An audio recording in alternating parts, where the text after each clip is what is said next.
she's a I have no qualms about saying that she is a class A for that. Oh my life! Say it with me, guys. That is not poetry. Hey guys, today I'm gonna be reacting to Adultolescence by Gabbie Hanna. If you're new around here, listen up, because I've got a little secret to tell you. I'm not just any reactor. I am Charlotte the Starlet, and I'm a writer. So I don't just react, I review. And the way I do it is simple. If I like something, I add a point, starting from last video's total. And if I don't, I take one off. Now, as y'all can see, I've got a couple friends here with me. This is Angel, and this is Seth. Alright, let's jump in. This is another Gabbie Hanna ramble. It's about how 98% of your body is made up of water, and you need to drink water otherwise you'll die. But you can also die of drinking too much water. She's literally like, it's called water intoxication. Google it. That's an actual quote. It just comes across so freaking arrogant. The last line says, water is the reason I have trust issues. Trust issues on its own isn't cute, but using trust issues as a joke, an accessory, or a personality trait definitely ain't cute.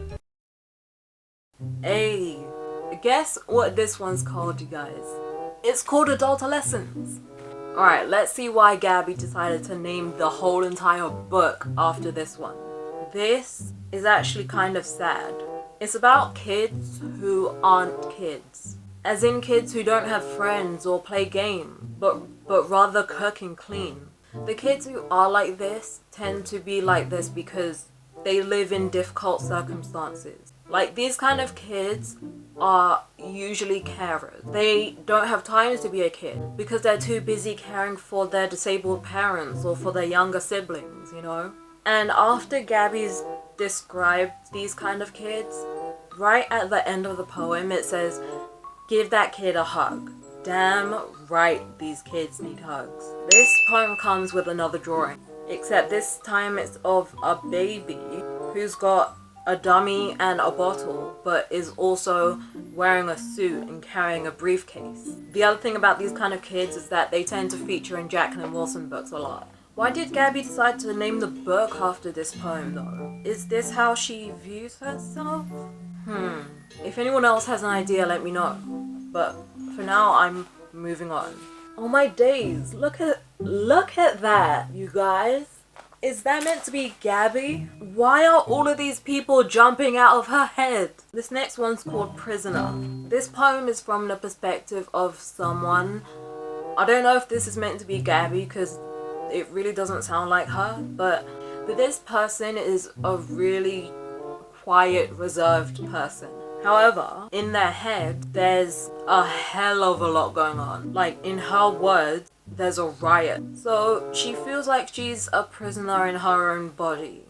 Honestly, I wish that this poem went into more detail about what it's like trying to keep all of that inside, you know? Because I am a bit intrigued about what that's like, because that's like the polar opposite of me. That was me when I was young, but not anymore. Like, these days I just tend to say the first thing that comes to mind and I don't have much of a filter. Like, do any of you guys relate to that? If you do, tell me more in the comments. Anyway, the next one's called Yum.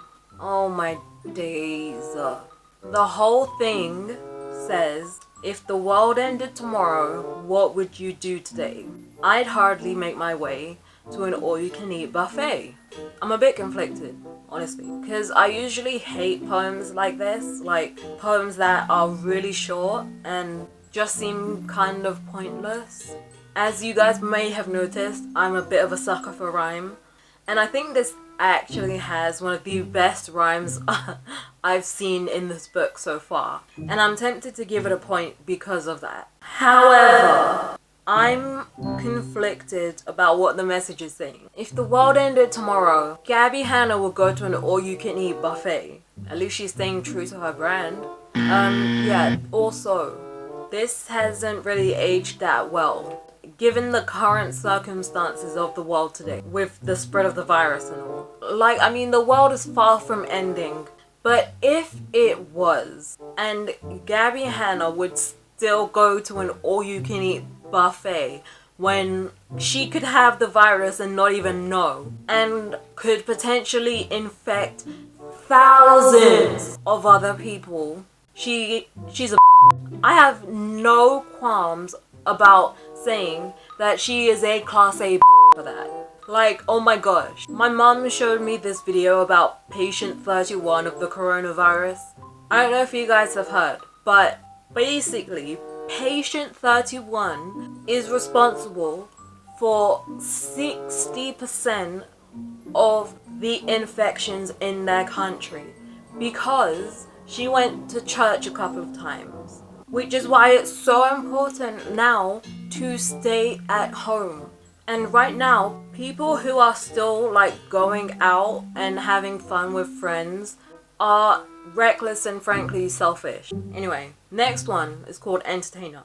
This poem is about why Gabbie wants to be famous. It starts off with her saying all she's ever wanted is to make people happy and get rich doing it. But I also want fame. She only wants that because it means she can make more people happy. Which, I'm calling it now, that's a blatant lie. Because after that, she's like, if I make more people happy, those happy people would give her more money. This is hella suspect. I don't believe a word of this. I wonder if Gabbie can wholeheartedly say this. Has she actually ever regretted being rich and famous? She's been cancelled a couple times and she gets a decent amount of hate. So has she ever regretted being famous? Like, does she wish she could just go back to being a normal person? I wonder. If she does, I have no sympathy. Like, girl, you made your bed, now lie in it. Next. Okay, this one is called Bully. Interesting coming from Gabbie. Alright, there's a drawing of a crowd bullying a person. The crowd is pointing out different embarrassing things about this one person. They're saying that it's embarrassing that he got his coat from a thrift store, that his dad is a garbage man, and that he gets free lunches at school. But the victim of the bullying also says something. And he basically says that it's embarrassing that they believe all this stuff matters. Not the best comeback, if I'm honest. And the thing is, they might say that. They might try and act like they aren't affected by this bullying. But I can almost guarantee that they are hurt and ashamed. If they are hurt and ashamed, then yeah, what they said matters to him. And the bullies probably know that. Moving on. This one is called Stats. Oh no. No. This entire poem consists of statistics about relationships. So this isn't even a poem. It's literally just statistics. And even worse, do you know what comes after each statistic? A smiley face. Not even an emoji. A keyboard smiley face. In a poetry book. Apparently, 2% of marriages are high school sweethearts, 20% of couples meet online, and 17% of them get married. 70% of married people cheat. Hold up, damn. 70%. 50% of marriages end in divorce. I already knew that one. Oh my god. And then the last one. The last couple of lines in the poem are, but none of this matters because 100% of marriages end in death. Gabbie, this is getting old. Next one's called Abuse. Damn. This is actually a really sad truth bomb. It says, I'm so sorry you were in the blast radius when some delicate flower had his ego shattered. Honestly, a ridiculous amount of men need to work on their anger issues and work on their ego as well. Like, you guys would not believe the amount of men who take being an alpha male way too seriously and unironically refer to themselves as alpha males. And way too many of them think it's okay to hurt someone physically and or emotionally, because they felt like they were disrespected in some small way. Half the time they weren't actually disrespected, they just feel like they are. Bruh, I could go on all day about these kind of guys, but we on a mission. So next poem. She did not. Oh my gosh. All it says is K. And then further down, in a speech bubble, all it says is K. And then underneath that, it says read at 9:22. Oh my life. Say it with me, guys. That is not poetry. Oh my days. Oh my, and then after that, another advice poem. Oh. Apparently Gabbie's always been afraid to put eyeshadow under her eyes, but one day she did it, and someone on Instagram complimented her. Then after that, someone insulted her. Jesus, I want to give both of those poems like -10 points each. Next one is called Speak. This is literally just a bunch of gibberish that makes no sense. I wish I was exaggerating. These two people who are sharing a thought bubble basically just can't decide what to say, and they want the other person to start the conversation and say it for them. Unhealthy relationship. Next one's called Worry. Whew. If I carry on like this, we'll be through this book in no time. This whole poem is about how Gabbie tried to take a nap, but because she knew that she could only rest for 30 minutes, she spent the whole time thinking about the fact that she has to wake up in 30 minutes. She worried about that so much that she never fell asleep. There's an alarm clock, but look what it says. Next poem's called Hypocrite. I like this one, but I really shouldn't. It says, ever noticed that the word synonym doesn't have a synonym? It's not a poem. Plus, I've heard this before. I bet you can find this so easily on Tumblr. Plus, I just like that it's called Hypocrite, okay? It might not even be true. I'm looking it up. If it's true, I'm giving this a point. It's a lie! Oh my life! Do you know what thesaurus.com gave me? It gave me the word equivalent. What do you know, guys? Once again, Gabbie Hanna lied to us. Next one. Another advice one. Never let someone else be the reason you wake up in the morning. I actually think that's a damn good reason to get up in the morning. The heck? You gotta be there for people. I'm assuming that Gabbie means this in terms of a relationship, like a romantic relationship. But there's nothing wrong with your kids or your parents or some other family member being the reason you get up in the morning, you know? I think it's a completely valid reason, especially if they're a loved one. So yeah, bad advice. Awful advice. This one's called Geography, and it comes with an outline of the US. I think this is going over my head because I know zero geography of the US. There is a heart somewhere on the map, but I have no idea where that place is. Wait, let me figure this out. Right. Okay. Alright, so I looked it up, and the heart is either in Washington, D.C. or West Virginia. Right? Heart in Virginia, alongside a poem with a vague sexual reference. Big. I feel like I have no right to comment on this because I'm a Brit.